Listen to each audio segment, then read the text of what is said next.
From doubling down on your dreams to going all in on your choices. Good morning, good afternoon, good evening. I'm Jason Burns. And I'm Danny Nucci, I think. And this is the What About podcast. I don't know who I am today. Danny, when we first started this podcast, I don't know if you recall. It's not that long ago, Jay. I know, this is the amazing part. I had just joined a bowling league. Oh, yeah. Do you remember this? Yes. So the Gutter Rats, my team, we bet on ourselves. We believed in ourselves. And as of this week, we are in first place, so I just thought I would share that with everybody because I know everybody's been on pins and needles waiting to hear. I mean, obviously, they've been thinking about it, wondering if in the opening and closing of these podcasts, you'll mention the Gutter Rats. Chris, Dave, Jay, and our permanent alternate, Matt. We've been nailing it. We just found out that if you win, there's a banquet. And I haven't been to a banquet since high school sports. There's a banquet if you win as in your bowling league? Yeah. And how many times a week is this bowling league, Jay? It's once a week for about 3 hours a week. And then your accumulative average keeps changing each week. So it's like a season. It's 30-week season. 30-week season. It's basically more than half a year. I know. And then they take a couple weeks off and then the next season kicks off. Yeah, we didn't realize that when we signed up. We're like, holy shit, 30 weeks. More than half a year. I mean, that's a commitment. Talk about a commitment. Well, commitments are part of certainly Tenille Townes, the wonderful singer-songwriter, country star that we're chatting with today, because we're talking betting on yourself, and boy, did she bet on herself. Yeah, she's a risk taker, this one. And I love that, the exuberance and naivete of youth can really, really serve you and launch your life into a specific direction. And it certainly has for her, which is really, really cool. She's got a new single out called Thing That Brought Me Here, the truck song, which, by the way, still has the truck, which is kind of great. Also amazing, yeah. Yeah, the very talented, sweet, and generous Tenille Townes.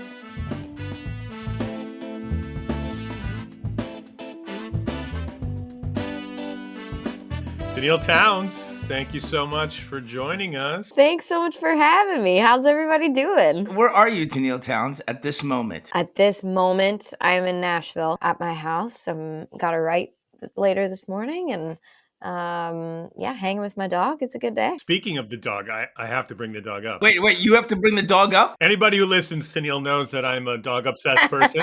And I saw the dapper little fella in the bow tie. Can we get a lowdown on who that little guy is? Oh, his name is Sam, and he's my bud. He's the best. I can't imagine. I grew up like being pretty allergic to dogs, and I never understood when people were like dog people, and they were like you don't understand until you have one, and now I have one, and I get it. I understand. What do you mean you were allergic to dogs? I just grew up like with a lot of allergies and asthma and all of the things, and it was like anytime I was around animals, I was wheezing. And where was this? Where did you grow up? Where you had all these allergies, God damn it. I know, literally. I grew up in northern Alberta, Grand Prairie. Yeah. So how far north from Calgary is that? So it's 8 hours north of Calgary. What? Oh yeah, it's just like 5 minutes from the North Pole, It's right up there. It sounds like allergy season was short-lived, though. I mean, it was, yeah.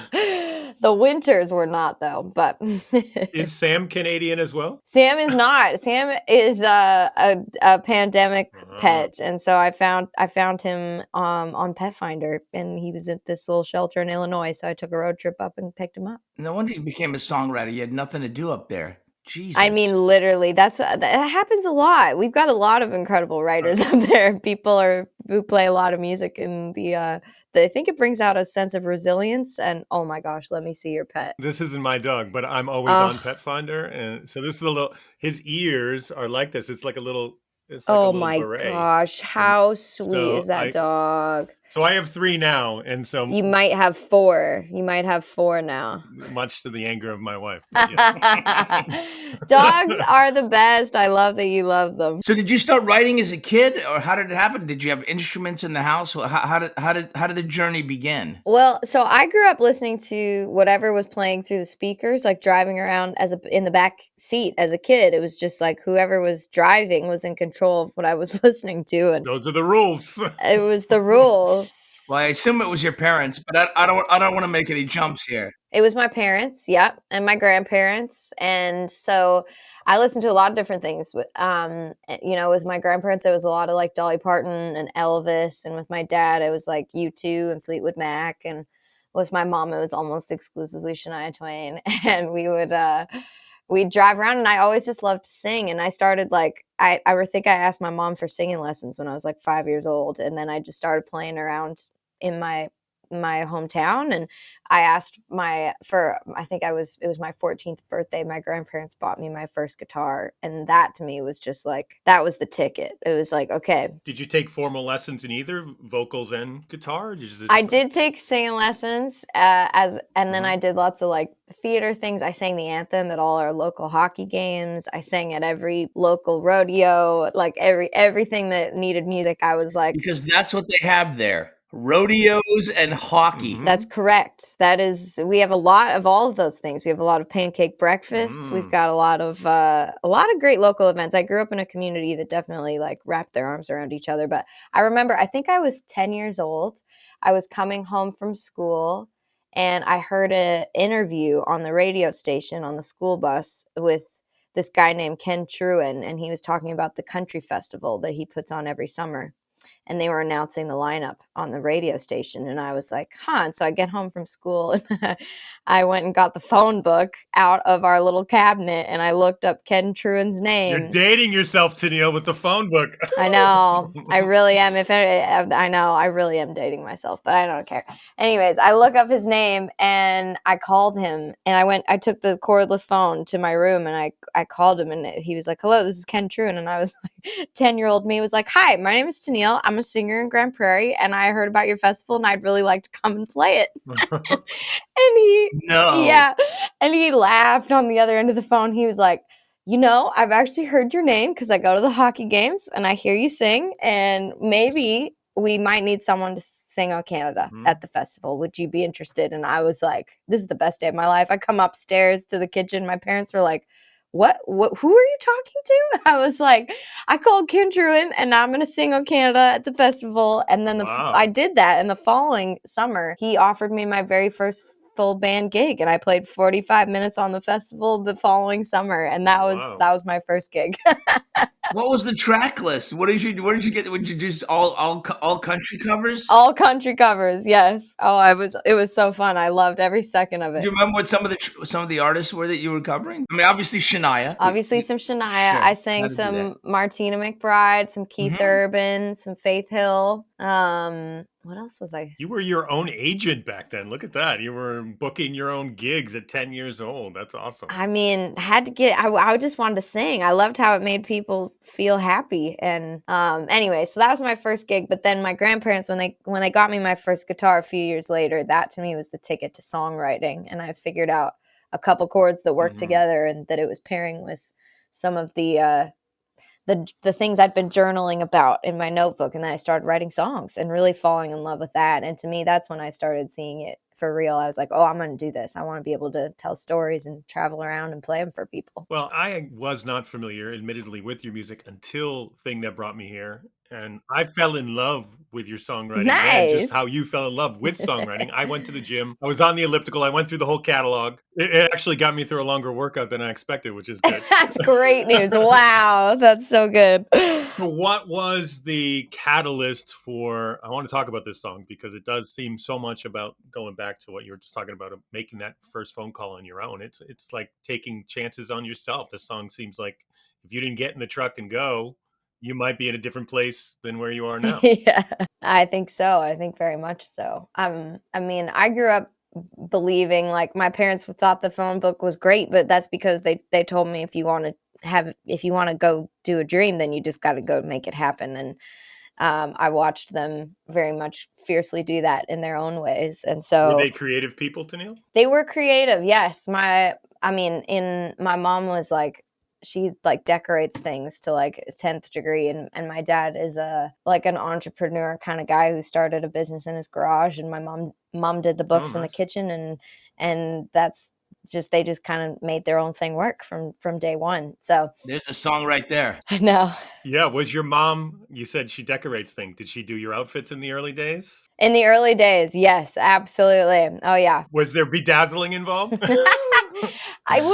Was there bedazzling? Yeah, I think there was a certain degree of sparkles that were always kind of in the equation. But yeah, right. So when I graduated high school, I feel like I'm rambling a little bit. No, this is the part we want to hear. No, ramble away. Okay, great. So I go to graduate high school, and I'd been doing like summer gigs for a couple years. I'd made my first trip to Nashville. I'd recorded a handful of songs I was putting out independently in Canada. How did that happen? Because, people say, well, I just ended up going from Grand Prairie to Nashville to record a couple songs after playing a festival of all covers. Please explain the journey for our listeners. Okay, so my parents' accountant. It's always something like this. It's always see, that's what I mean. That's why it's interesting.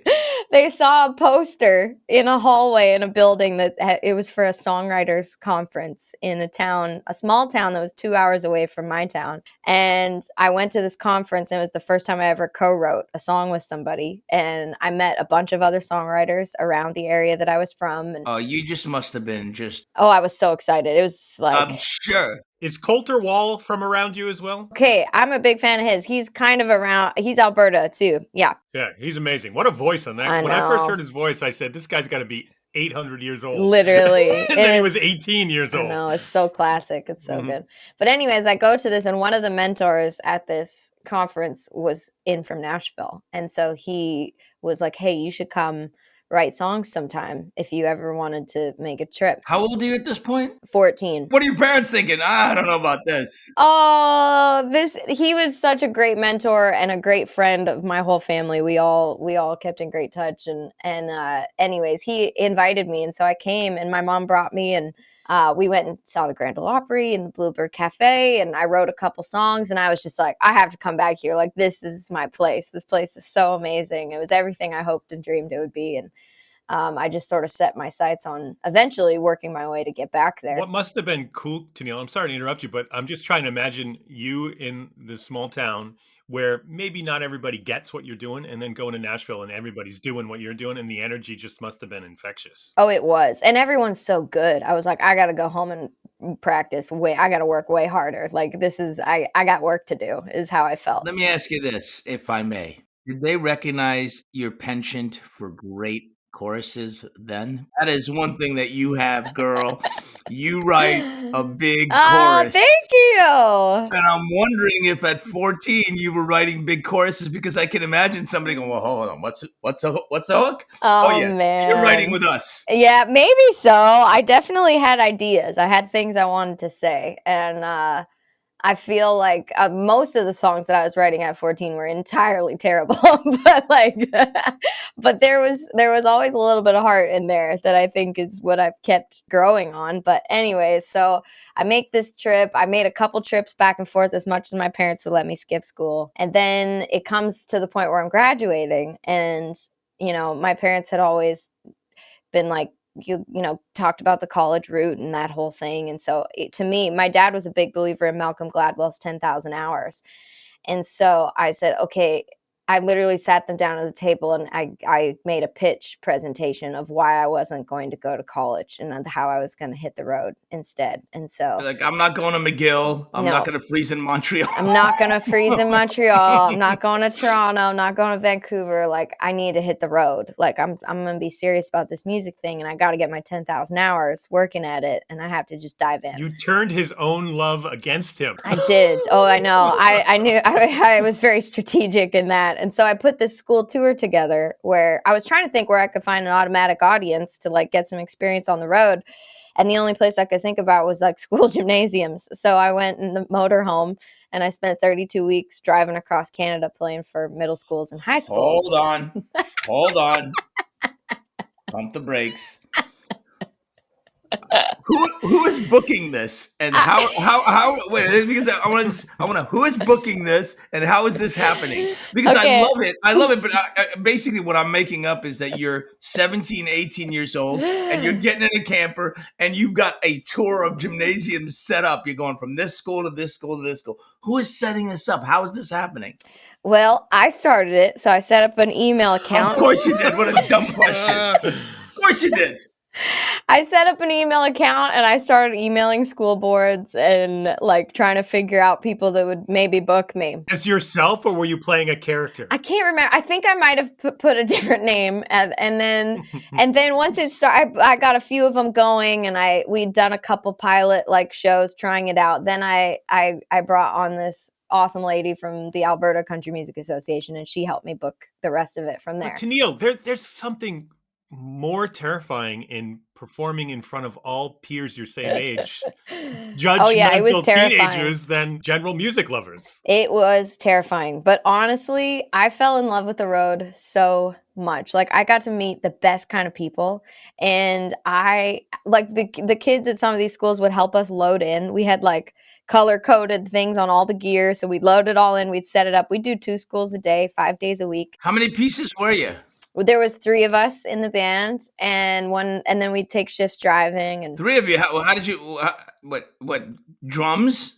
You with a guitar, yeah. And then what? A bass player or a keyboard player? Keyboard player. Yeah, keyboard player. Yeah. And he played bass on the keys, right?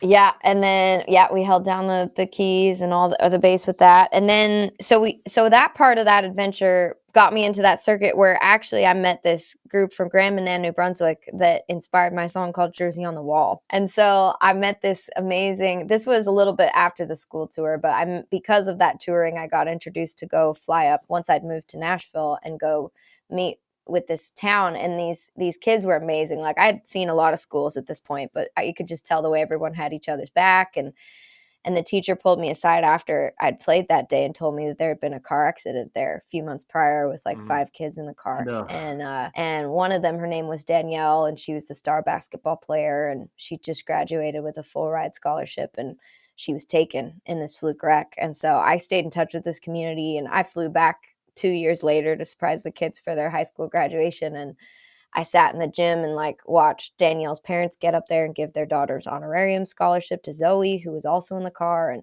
there was just not a dry eye in this gym. And anyways, I sat there and I was like, wow, I have questions for God. Like, they had her jersey hanging in memory on the wall. And so I came back and wrote that song. And to this day, that's like one of my favorite songs I've ever put out. So it's absolutely terrific. I was listening to it. I mean, that's one of the great things about doing this podcast. You're like, Tenille, who? And then I was working on the other side of Los Angeles, and I don't know if you've been here, but if you're on the other side of Los Angeles and you're trying to get across, you have plenty of time. So much time. Plenty of time.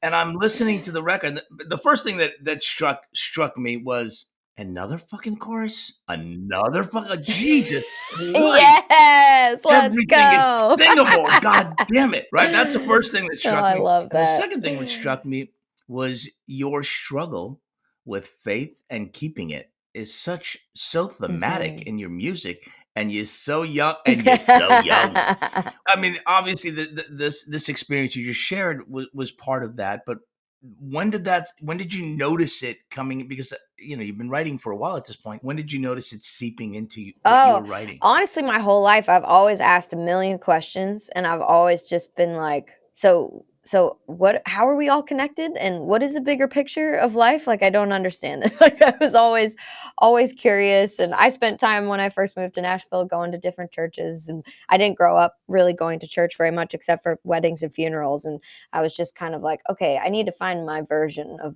whatever this is. And I'm still trying to figure that out, to be honest. And writing songs is very much a helpful part to me in that discovery, because music is a very spiritual thing to me, where I think it's like coming from other places and you're just kind of the person catching the song and holding the pen. And so this song was a very big part of that in my own journey, for sure. But yeah, so anyways, I did all the school touring, and it brought me to all these amazing people. It confirmed to me that I really loved being on the road. I loved seeing new places, meeting new people. And so this was all part of my pitch to my parents. I was like, I'm not going to school. It was rolled into the package of the pitch. I love it.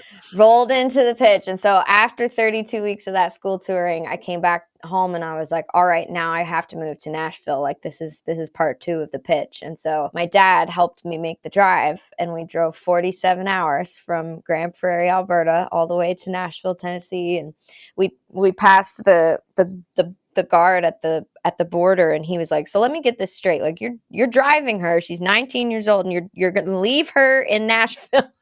and you're flying home. And my dad's like, you're really making me second guess this, but yeah, that's the plan. Yeah. Were you in Montana? Yes. So no, actually North Dakota. Oh, so you went across the prairies? We went across the prairies. Yeah. Yeah, we did. And then we crossed in North Dakota. But yeah, so anyways, this truck is the only thing I've driven since high school. And it took me to a lot of the shows I was playing when I was 15, 16 years old. And then this truck drove me all the way to Nashville, and it's still the truck it's what I drive now. And it's full of dents and embarrassing stories. And like the check engine light's been decorating the dash lately, but it's my piece of home and I can't help but like hold on to it. I got the impression watching the video that it's Sam's truck now. It's definitely Sam's truck now. Oh, it's a disaster. He keeps it a nice little mess, but yeah, so I wrote a song about this truck, and that's what you were listening to at the gym. It's the new song out there called "The Thing That Brought Me Here." So you finished the record. I'm assuming it's the first single of the new record. I'm in the middle of the record, so it's even better. Yeah, I'm still finishing, so I'm writing and recording sort of the back half of it, but I've got a handful of the songs ready, and "As You Are" is one of the new ones off there, and then this is the second single. My favorite. Just want you to know. Really? Out of all your, and you know me, I like I said, I mean, somebody's daughter. Obviously, I don't know how you sing that live every 2 days, but God bless you. I really don't know like how you sing that live every fucking day, 2 days. I mean, you'd sound like this. But as you are, just it was one of the. You know what it was? It was like there was a third song in, and I was like, okay, that's really interesting. Because in terms of a musical palette, it's all pretty cohesive. There's some pop elements in the way that it's recorded, but for the most part, it all sounds like a country record. I mean, even modern country, right? And then I got "As You Are," and that whole technical music listening brain just went. Yes. Oh, I love hearing I'm in that song, and I'm like. Oh, I'm so glad. That's so great. And it totally struck me lyrically, and just the way you perform it. I mean, just there's such an honesty to your voice and your style in the way that you sing it. It never feels like you're pushing anything. It's really cool. You. And I think that song is representative of it. But that's it. But I go on. I also found a weird connection. So I loved Jewel growing up, and I feel like there's something in there in your music that is just like simplified songwriting that you just get wrapped up in and enamored in. Like, I'm sure I was like all smiley at the gym on the elliptical. Usually I'm listening to Guns N' Roses and let's go. I'm so happy. But there's plenty of that. Like, people don't get, like, you think it's a very singable fun. There's a lot of fun singable tracks there where you're like, oh yeah, and you're like, you're whistling. I came in the door. My wife's like, what are you singing? Nothing. Yes. Nothing. That's amazing. I'm so glad to hear that. Truly, I am, because like for me as a songwriter, it's really, I love the songs and the moments that, like, I don't know, put you in the palm of a hand where you can just feel whatever emotion you need to feel, and the rest of the world just goes away. But I also love to have songs that are a jam and that you just kind of like forget the world in a good way and find yourself singing and dancing along. So that's the mission.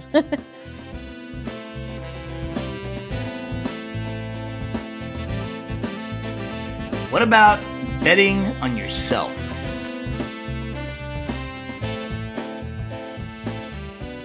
Touched on this a bit. Obviously you bet on yourself and you had to take risks to put yourself where you wanted to be. At what point did you know you had to do that? Because it sounds like you knew at a pretty young age. What are you talking about? Pretty early on. She's like, I'm moving to Nashville. I'm not going to college. And be nice if you drove me. Be nice. And by the way, leave your truck. Leave your truck here. Just fly home. Yeah, it's fine. I know there's no direct flights to Calgary, and it's another 8 hours home. You'll be fine. You'll be fine. That's actually really funny to hear the synopsis that way. That's pretty much how it went. But yeah, I mean, we kind of talked about it a little bit, but I definitely grew up in a house that's like, if you want to do something, you got to figure out a way to make it happen. And you can't be afraid to pick up the phone and call somebody and ask for something. And you can't be afraid to walk in a room and like just feel like you have a place and belong there. And to me, that's what I was going to interrupt. That's what we do. You interrupted her, and then I interrupted But I you. want to make We're this just gonna point keep because going. I think it's important to me.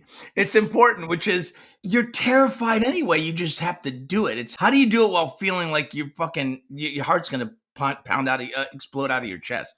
Oh, literally, constantly. The thing is, too, is for me, it's definitely channeling the like younger version of myself that hadn't been told no or hadn't, you know, like not made the cut of something to a degree, and it's like just had no reason for fear. It was just like, I mean, why not? What's the worst that's gonna happen? And Yeah, like, there's only 18 people you've ever met in your whole life, so of course, it's like exactly, of course. And so I don't know. To me, I definitely try to channel that energy because moving to Nashville was incredibly humbling, and like showing up here and just being like, it took about 2 days, and I was like, did I make a terrible decision? like.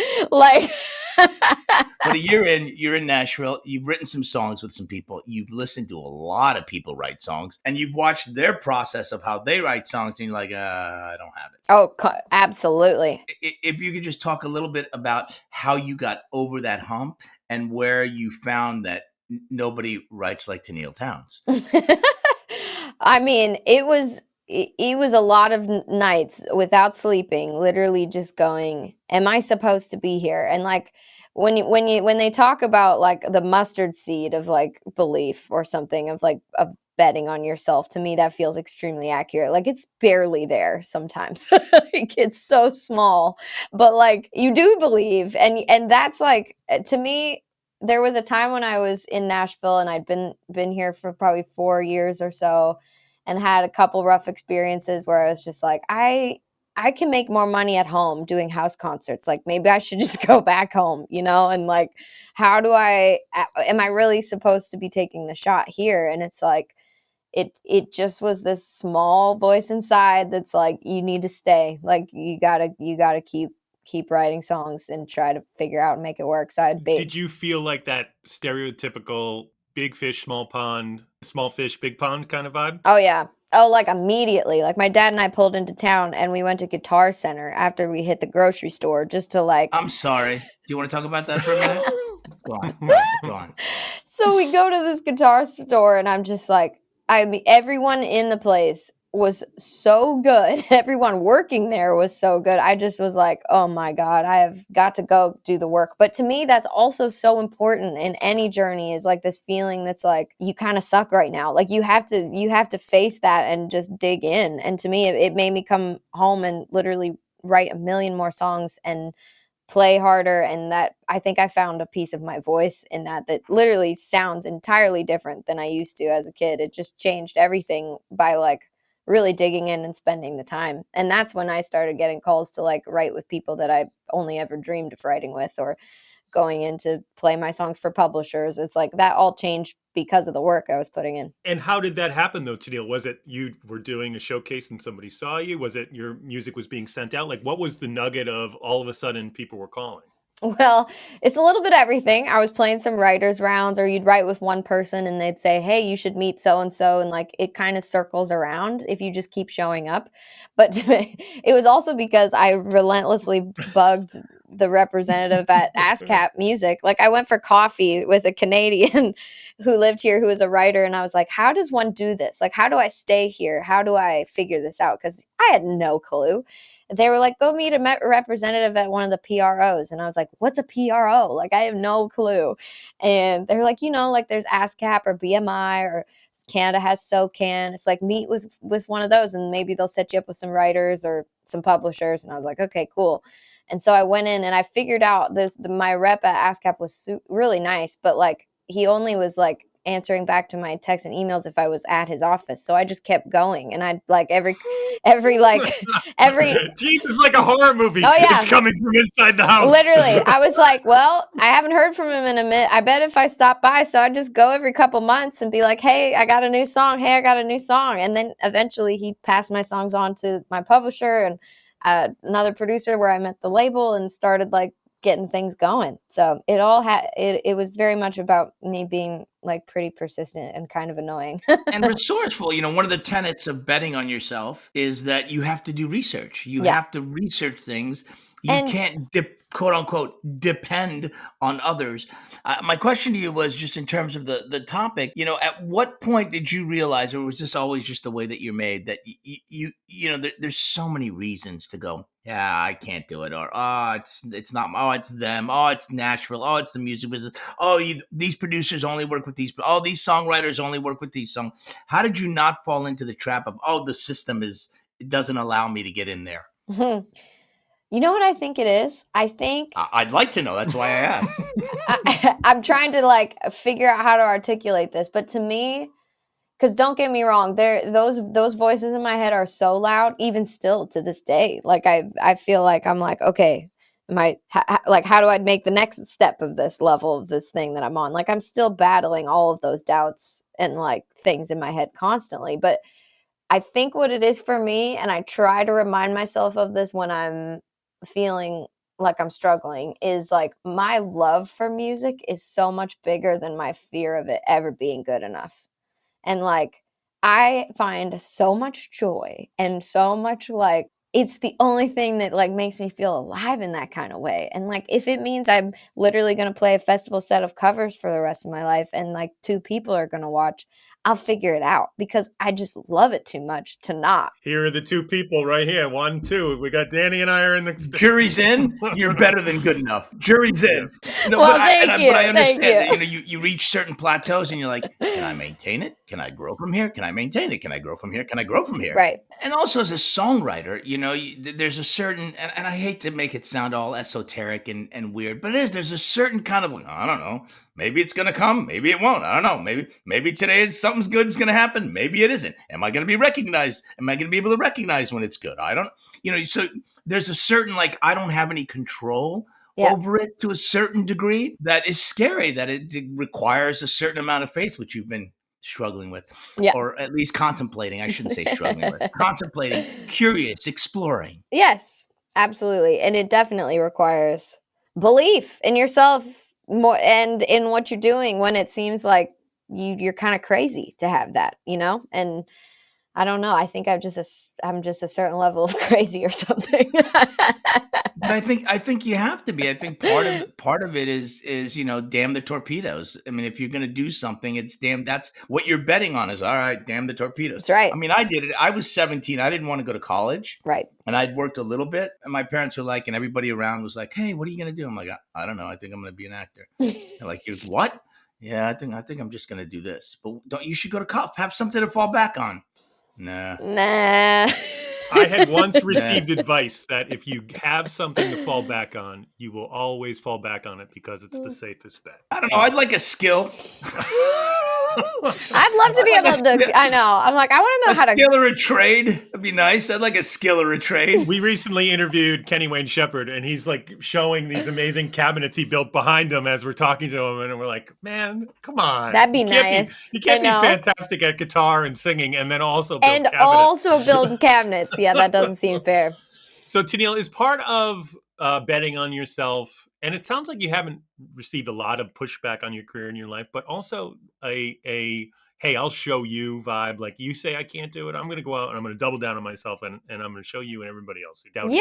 I mean, there's definitely a degree of that. I think it's also I'm very competitive with myself. Of like, there's like I want to continue to like raise the bar of what I'm creating and doing. But it definitely is also a little bit in spite of the ones who've closed the doors or wherever it comes from, right? That whatever pushes you through that pain threshold that you got to work through. I have a question just in terms of the subject. There's calculated risks, and then there's just risks. How have you found the difference between the two? Because obviously, when you started, you were just taking a risk. I don't know any better. Now that you've taken some shots and had some success, both the combination of both things. How do you separate taking a risk and taking a calculated risk? Wow, what a question. It's not mine. Jason gave it to me.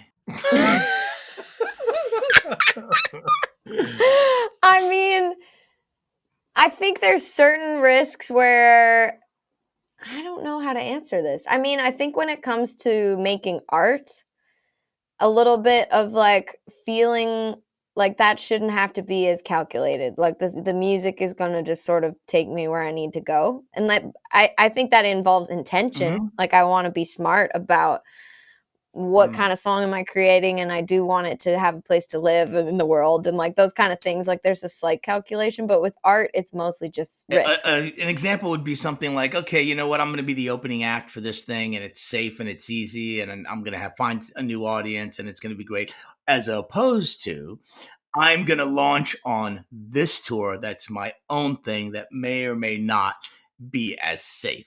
And how do you decide which one you're going to do? That would be sort of the easiest example. Okay, that's a good example. To me, that's like looking at the fact that I'm betting on myself for the long haul. And so the short-term outcome of taking the opening act gig, I mean, I'm always grateful for any opportunity, and I try to make them all fit in the puzzle. But no, I don't mean to diminish it. It's an easier thing. It is an easier thing, and it's sometimes financially, as like in the short term, would be a really great thing, because going out on a tour, we're about to do a bunch of club shows this year, and none in Boston, I have to say. Tenille, I'm kind of bummed out about that. But right here on the 23rd, big guy. Thanks a lot. Sorry. I know we got to get Boston in there. I love Boston, but it's kind of like, it's literally rolling the dice on yourself for those kind of shows and going, I believe I can put some butts in some seats and like get some people out to these shows. And it's not going to be as lucrative or maybe make near as much sense as taking other opportunities. But to me, that's like looking at the long-term game and going, I want to build something that people want to keep coming back to. And like, there's certain things you got to do, like playing your own shows, sometimes not to full rooms, where that's just part of the equation. And that's okay for me on the short term, because I got my eyes set on where I'm going on the long game, you know? I've got a listener question, but before I ask that, I have one question I want to ask you, if you could just share.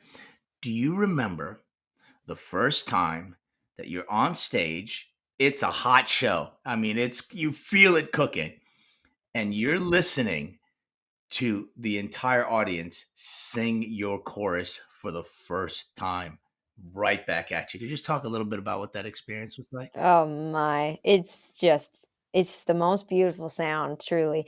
I think the first time that I probably experienced that was, so I'd been out on the Miranda Lambert tour and the Dierks Bentley tour, and we'd been opening things. And then we went and did my very first headlining show, which was an acoustic show in London, actually. And I showed up. The hotbed of country music. Yeah. I was like, I'm on the other side of the ocean. Like, I was just like, if anyone comes at all, this is going to be a miracle. And the place was sold out, and the people were singing the words to like the second verses, and I just couldn't handle it. I cried on stage multiple times. Now there's a joke every time I play in London. This really sweet fan named Phil always brings me like a box of Kleenex up to the stage, because he's like, just in case this comes back to you. But it was pretty monumental for like my very first headlining show to ever feel that. And like, I'd never heard people singing back my lyrics before. And it's so beautiful, because to me, it represents that the song meant something to them in their life, enough for them to sing it enough times and scream it in their car and come to the show and scream it with me. And like, that's the whole thing to me, is I just want to create music that makes people feel something and helps them in some way. And like, that's just such a crazy representation of that. Check. Nice work, Ed. All right, so here's my listener question. It comes from Arthur. Awesome. Thanks, Arthur. He's got a couple questions here. I love how they mix them in. Okay. Here we go. I grew up in a time of newspapers and fact checkers, not fat checkers. If everyone I don't think has this is the right one, man. This is not the... It's not? Yeah, no, it's so. Believing in things. Yeah. Okay. If everyone is a platform and no one held accountable for... Oh, okay. No, you're right. This is the wrong question. Yeah, this is not the right question. Louis, really? Arthur W. Because Arthur, I was looking believing, but no. You know what it was? Is I was too busy listening to Tenille's music to put together the listener question. Hilarious. Oh, hilarious. Well, good. Then I'm glad I got my question No in. kidding. That's amazing. Danny N wants to know, what was it like the first time you bet on yourself and heard the audience sing back to you? That's the fucking listener question. Somebody's door. Somebody's door. That's amazing. I have the listener question. I have the listener question here. It comes from Sam, Okay. and it says, "What did you think when you first saw me and adopted me?" Ah, Sam. That's funny. Oh, man. Dogs are the best. They're just the Well, best. they are. Tenille, thank you so much for letting us chat with you today and learning how to bet on ourselves through your bets Well, on thank you yourself. guys for having me and for listening to the music in LA Oh, traffic you're and at the terrific. gym. I really appreciate you guys diving in. You're terrific, kid. I love what Thank you're doing. you. Please, I can't wait to hear I more. appreciate You're that. just, it's Thank great. you. And we would love to hear it in Yes, I Boston, Tenille, I promise. have to say. I'll get up there again soon. All And right. I really appreciate you guys. Thanks for having me and a big fan of what you do. Thanks. Oh, you're terrific. Thank you.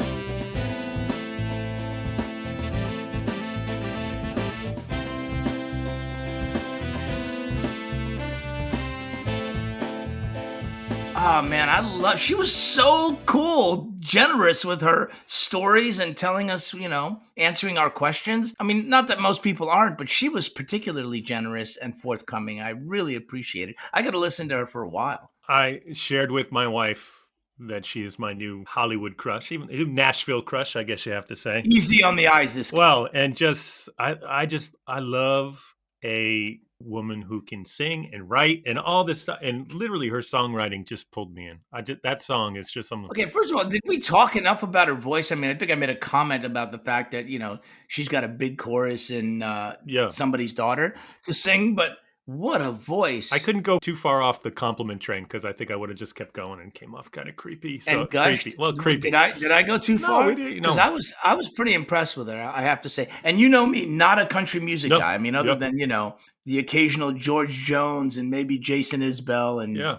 Vince Gill, that kind of thing. And But you know me, I'm normally not impressed by anybody. So unless they have four legs. you're like Schleprock. Schleprock. The second time Schleprock's been. Because our colleague Kyle, I call Schleprock. We got dual Schleprocks? Woe is me. Huh. Anyway, it's a Flintstones reference for the old people.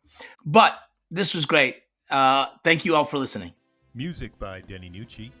Produced and edited by the same two people you heard hosting this show because they have no friends.